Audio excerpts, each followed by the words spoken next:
မိတ်ဆွေများအားလုံးမင်္ဂလာပါရှင်နော်ယနေ့ကျမမိတ်ဆွေများကိုဥပဒေဖူးတုတဝေမျှပေးသွားမယ်အကြောင်းအရာတော့ပေါ့နော်လူများဆုံးနော်လူတွေအများဆုံးမေးတဲ့မေးခွန်းပေါ့နော်တိုင်းရနေအများဆုံးမေးတဲ့မေးခွန်းဘာမေးခွန်းလဲဆိုတော့နော်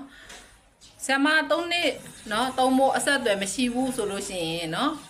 အလိုလျောက်နော်လင်များခွာရှိပိတာဖြစ်လားလင်ငန်းများကပြတ်သလားနော်ဆိုတဲ့အကြောင်းအရာရထဲမှာ3နှစ်3မို့အဆက်အသွယ်မရှိဘူးဆိုလို့ရှိရင်နော်လင်ငန်းများကပြတ်တယ်ဒီလိုမျိုးတော့ကျမတို့ကြားဘူးတယ်ကျွန်တော်တို့ကြားဘူးတယ်ဟုတ်သလားဆိုတဲ့မေးခွန်းနော်ဒီမေးခွန်းနဲ့ပတ်သက်ပြီးတော့နော်ကျမရဲ့မိတ်ဆွေများနော်နဲ့အတူဒီကျမကိုမေးထားတော့မိတ်ဆွေများအားလုံး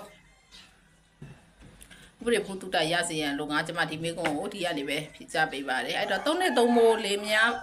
နှစ်ဦးอ่ะเนาะခွဲခြားနေထိုင်ပြီးတော့3နှစ်3မို့အဆက်အသွယ်မရှိ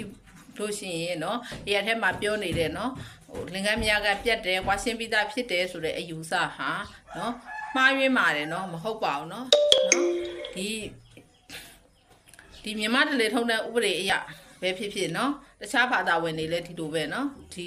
လင်မယားပေါင်းသေးပြီးလို့ရှိရင်ဒါစိတ်ရှင်းသဘောရင်မတိုက်ဆိုင်လို့အဆင်မပြေလို့เนาะခွဲခွာနေထိုင်တဲ့အခါမှာကွဲနေတဲ့အခါပေါ့နော်ဒီအရက်ခေါ်ဆိုတော့ကွဲနေတဲ့အခါပေါ့နော်ကွဲနေတဲ့အခါမျိုးမှာတော့ကွာရှင်းစာချုပ်မပြုလုပ်ဖဲနဲ့ကွဲနေတဲ့အခြေအနေမျိုးပေါ့နော်အဲ့လိုအခြေအနေမျိုးမှာဟာ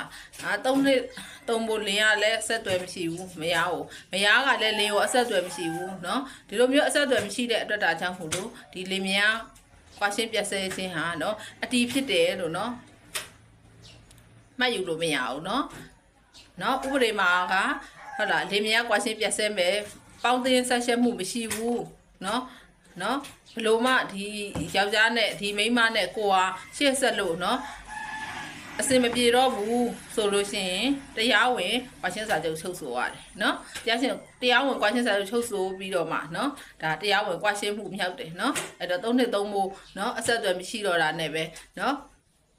အရာထဲမှာပြောနေတယ်ဟုတ်လားဒါလင်မယားကွာရှင်းပြီးသားဖြစ်တယ်အလိုလိုပြည့်စဲပြီးသားဖြစ်တယ်ဆိုတဲ့စကားကနော်ဒါမိတ်ဆွေတို့အတွက်နော်ဒါမဟုတ်ပါဘူးမှားပါတယ်နော်တကယ်တမ်းမှာဟုတ်လားဥပဒေအရာတရားဝင်ကွာရှင်းပြည့်စဲပြီးမှသာလျင်နော်လင်မယားဟာတကယ်ကိုကွာရှင်းပြည့်စဲတယ်နော်လင်မယားဖြစ်ပါတယ်နော်တရားဝင်ကွာရှင်းစာချုပ်မချုပ်ရသေးသမျှကာလပတ်လုံး3နှစ်3မို့မကလို့ပဲ10နှစ်10မို့ပဲဖြစ်ဖြစ်တစ်လုံးပဲဖြစ်ဖြစ်နော်ဒါလင်မယားအဖြစ်ပဲရှိနေပါတယ်ဆိုတဲ့အကြောင်းကိုနော်ဒါမိတ်ဆွေများကိုကျွန်မအနေနဲ့နော်ဥပဒေဘုသူတော်ဝိမျှပေးသွားတာဖြစ်ပါတယ်နော်အဲ့တော့